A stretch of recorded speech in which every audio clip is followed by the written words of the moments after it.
What is up, y'all? Snipes-n-Snarfblatts, your unauthorized place for Disney, Pixar, Marvel, and Lucasfilm. As usual, I am your host, Jason, and man, have some major things happened today. As usual, we're going to talk about every single thing that happens in the Disney universe, Disney empire, whatever you would like to call it, all the many companies that Disney has under its umbrella.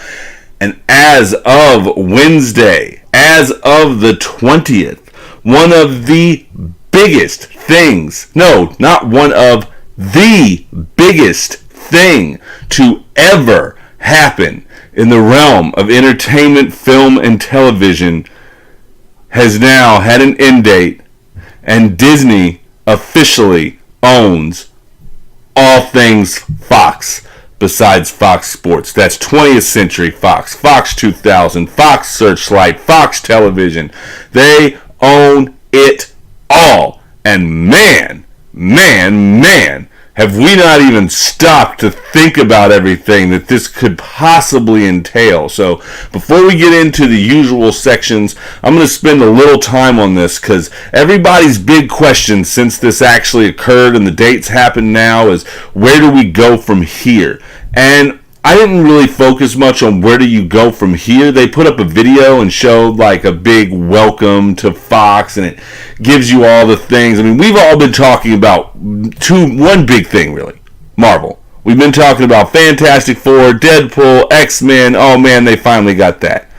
But you know, we don't think of everything else that Fox has to offer, and Fox is just a big of behemoth as Disney ever was. I mean, sure, we've mentioned The Simpsons and it's things like this and things that are like synonymous with Fox, like Futurama and the like, you know what I'm saying? And they showed that in this big video they put out to welcome it.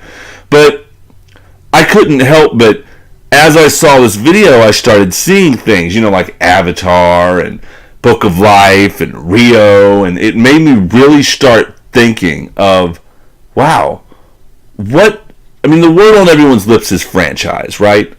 So, what franchises come with this? Like, where can they go from here was what everyone was saying, and I'm sitting here thinking to myself, well, everybody's been in franchise land as of late, so obviously the first place to look would be the buildable franchises. Not just remakes of things we know they've done, but the actual franchise type stuff that you don't think of. And I mean, yeah, they showed us Planet of the Apes and Avatar. So I mean, look, Avatar, now we finally got something to match up with the fact that we have a land in Animal Kingdom based on this. Well, now they own the film that goes with it too.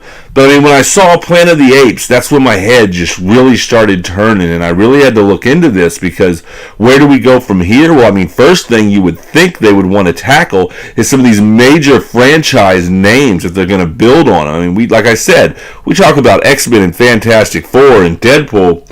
We never once think about Kingsman, Mask of Zorro, Predator, Alien, Die Hard. Like, these are names that have been franchises, some of them throughout my whole life almost. And that really resonated with me the more I thought about it, because I was like, well, if we're going to start anywhere, there's where we start. We start with these franchises that are just sitting there, and honestly, some of them have become a joke of their former selves, and I would love to see someone come with a new look and a new everything and just reinvigorate these franchises. But it's just, like I said, it just shows you the scope of what this really means to the realm of entertainment. And it means so much. Like, there's just so much under that Fox umbrella that we haven't even thought about to tap into yet. That like I said, biggest thing in entertainment we've ever seen, and I really can't wait to see where the future goes from here with this one. This is big. I'm very excited about where we're going to go from this. But honestly, everything to deal with this is speculation. All we can really do is wait and see. But I'd put my money on the major franchises outside of Marvel, because obviously we know they're going to take some major steps with Marvel, because I mean, look at Captain Marvel. easily made itself on a track to make $1 billion without even really seeming like it tried. So, lo and behold, Marvel's where the money's at. We know that's where they're going to tap first, but I'm really curious to see where they're going to go with some of the rest of this stuff. I was really excited when I watched that video, and when it led me to pull up some of the other things that came from 20th Century Fox, I was amazed by some of the things I didn't even think about, like the things I just listed earlier, because those didn't even cross my mind. But anyway, rolling into the show as normal, we're going to roll right out Mouse in the Desk Lamps. We're going to go into our categories.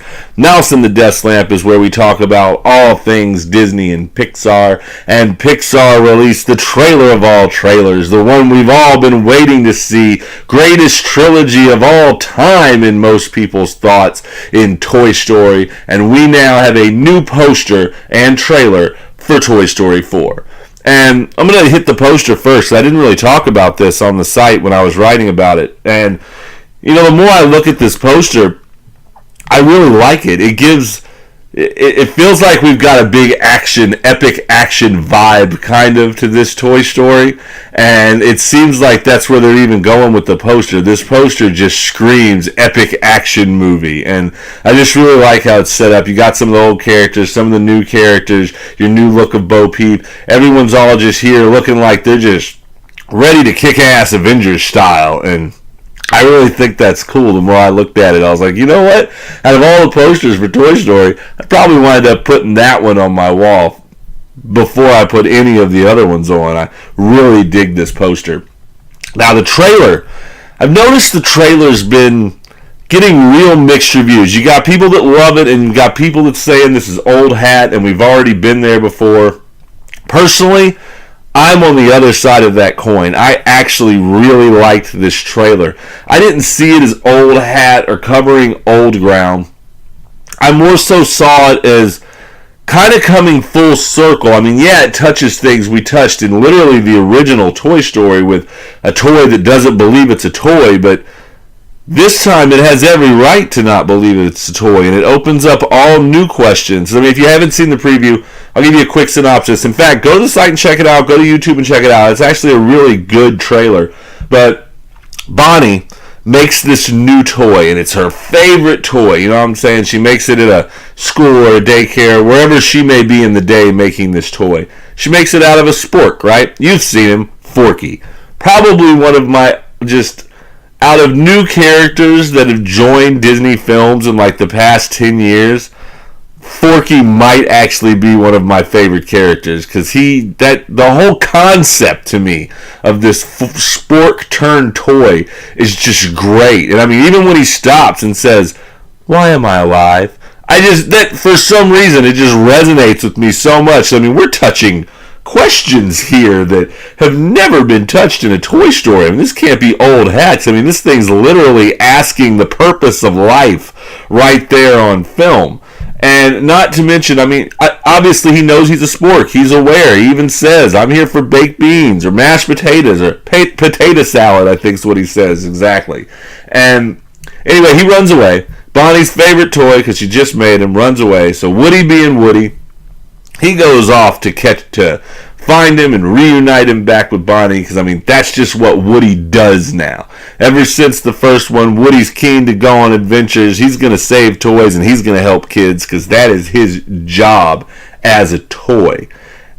And that's where we get into the other side of the coin for this film. I feel like this film's trying to this is going to be a double tearjerker. This thing's going to make us cry for so many reasons. Not just Bonnie losing a toy, not just this toy coming to grips with who he is in life, whether he's a toy or whether he's a spork or whether he can find a happy medium as both. But now we get into this whole other storyline where they find themselves at an antique store with some very, very creepy antique toys, by the way.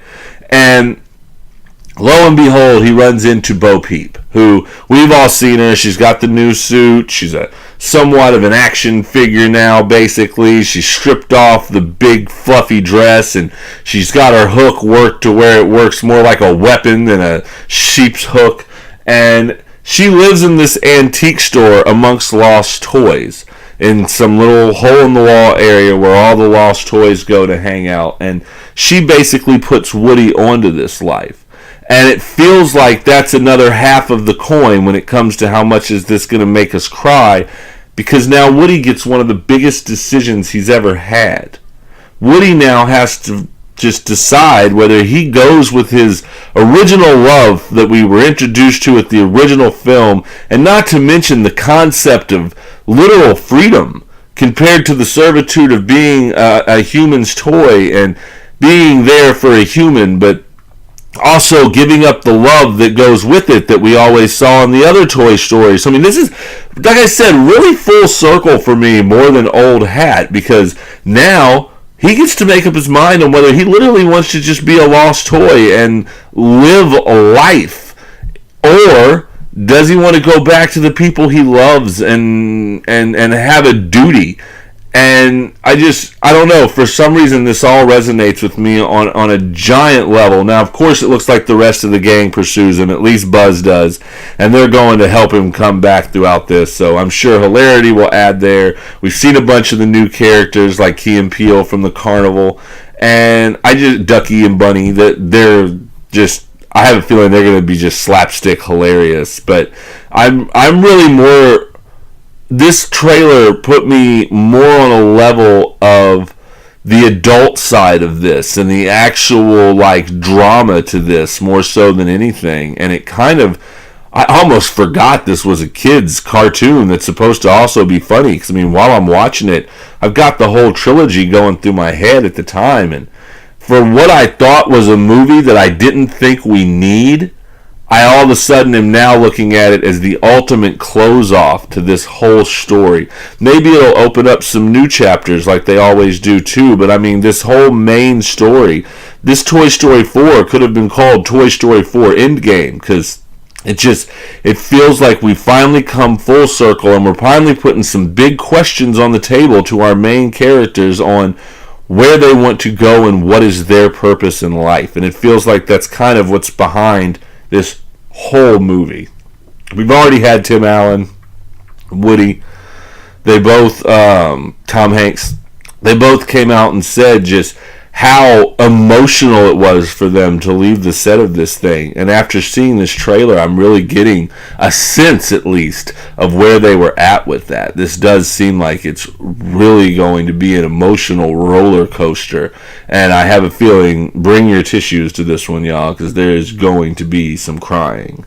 But anyway, that's all I really got for that trailer. I mean, like I said, really good trailer. Resonated with me great. I know other people saw it another way. Love to hear what y'all think in the comments of the trailer myself, because, like I said, I enjoyed it, and I'd love to hear reasons otherwise or why other people enjoyed it for other reasons. So throw that down there in the comments. And honestly, that is it for Mouse in the Desk Lamp this week. We haven't had much really happen, so we're going to roll right into the 9 realms there. And the 9 realms is where we talk about all things Marvel Studios and Marvel. And I know I put it on social media the other day when I was making the video. Last week's video was a day late. And last week's video was a day late for very personal reasons that I'm not really going to get into. Having a real hard time. So this next thing coming out of Marvel news was something I just really needed in my life. I actually got somewhat emotional when I heard this, and it is the fact that James Gunn is back for Guardians Volume 3.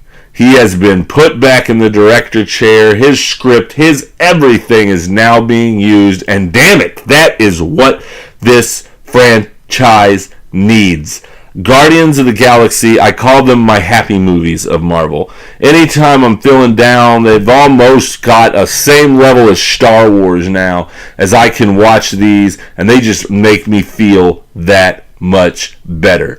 And honestly, it has nothing to do with the characters of Guardians of the Galaxy. I am a comic book fan and have never once cared about this book, ever. Even when Bendis rewrote it, and Bendis is one of my favorite writers, they still could not make me care about Guardians, but that man right there could. James Gunn is every single reason why I love these films so much. Now, I don't like putting films in order, but out of the 23 Marvel's films we've endured so far, both of these I could at least say were in my top 10 if I had to number them down. And like I said, they are in my top 10 because of James Gunn, because of James Gunn's direction, because of James Gunn's vision, because of James Gunn's everything. He made these. Everything I love about them resonates more in James Gunn than any of the characters or the story, or I mean, they're all him. Just you can tell he's just let his heart out in these movies, and it just what I said resonates when it comes to Toy Story. These movies resonate with me on a cosmic level. Not to mention, this man back to back has probably picked two of the greatest soundtracks ever made in the form of Awesome Mixtape Volume 1 and Volume 2. And it hurt my heart when I didn't think I was going to get an Awesome Mixtape Volume 3 put together by James Gunn.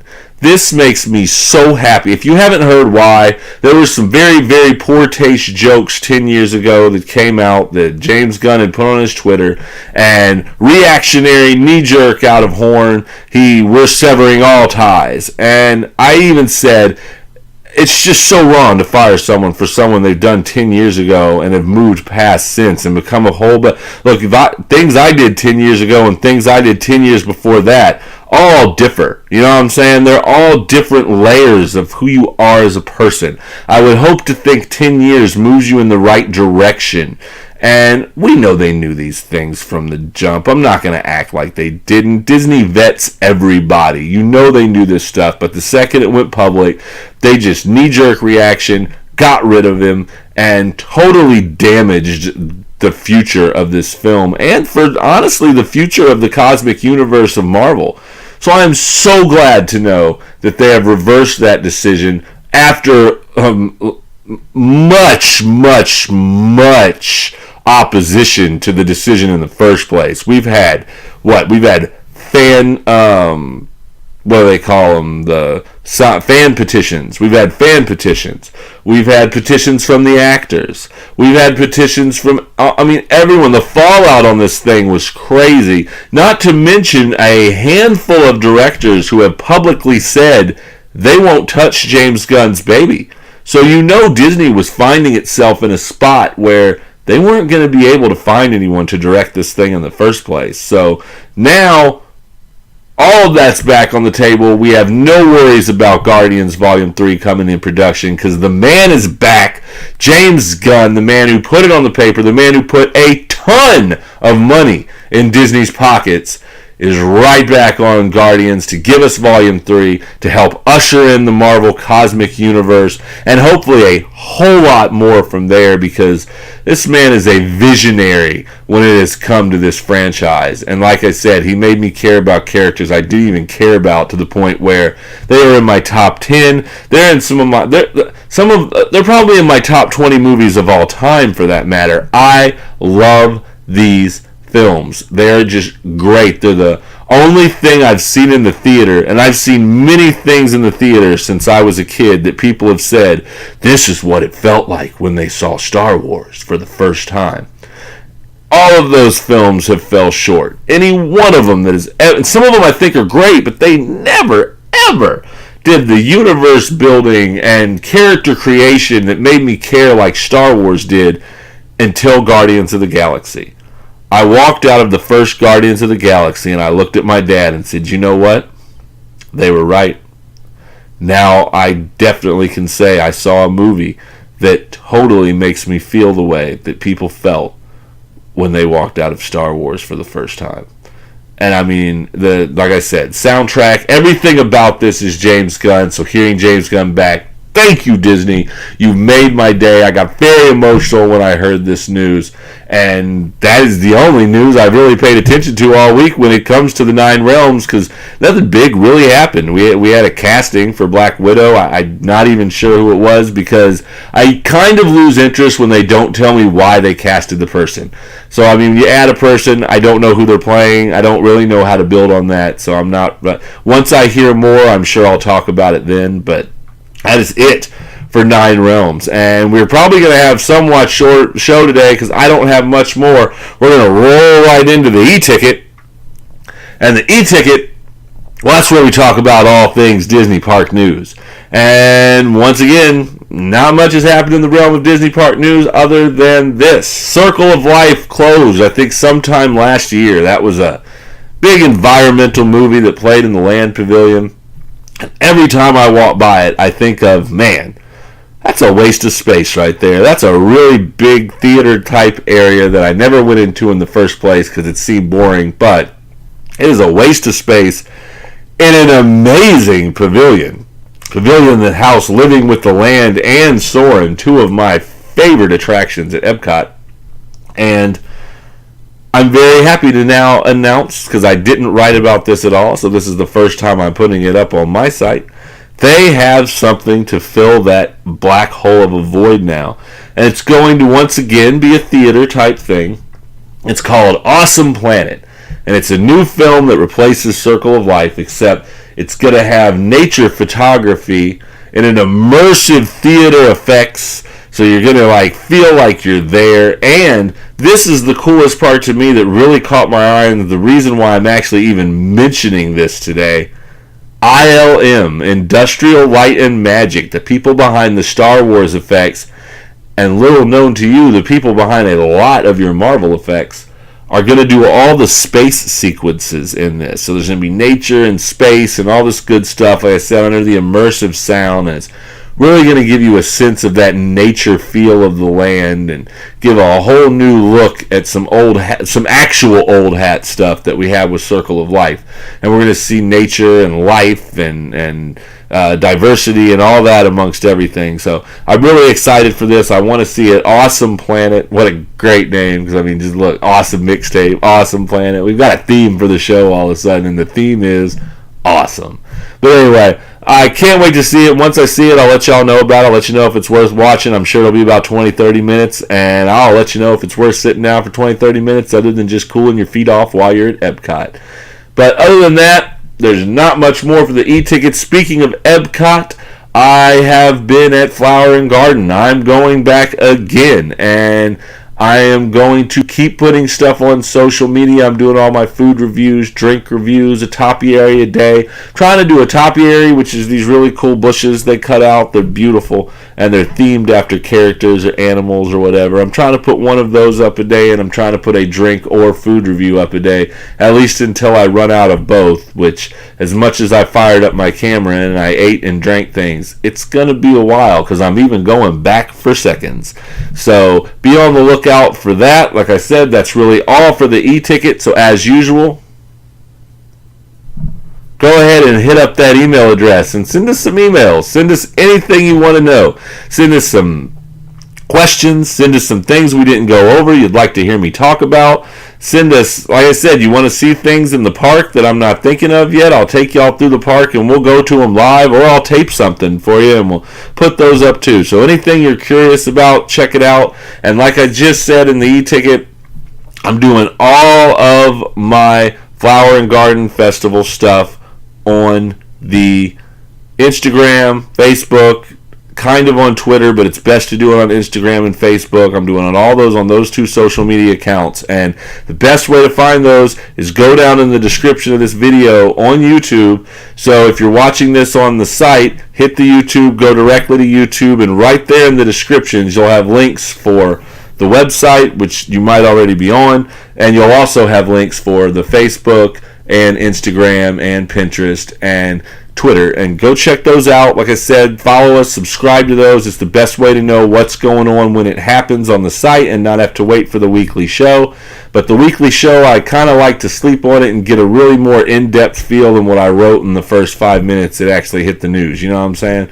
So hit those, go down there, follow us. Like I said, all of my food reviews and all of my topiaries and views of the Flower and Garden Fest are going down there right now. And if you missed it, like I said, hit the video, go to see this on YouTube, and then go down in the descriptions. And after you hit subscribe, follow us on all those social media accounts so you can keep up with what's going on.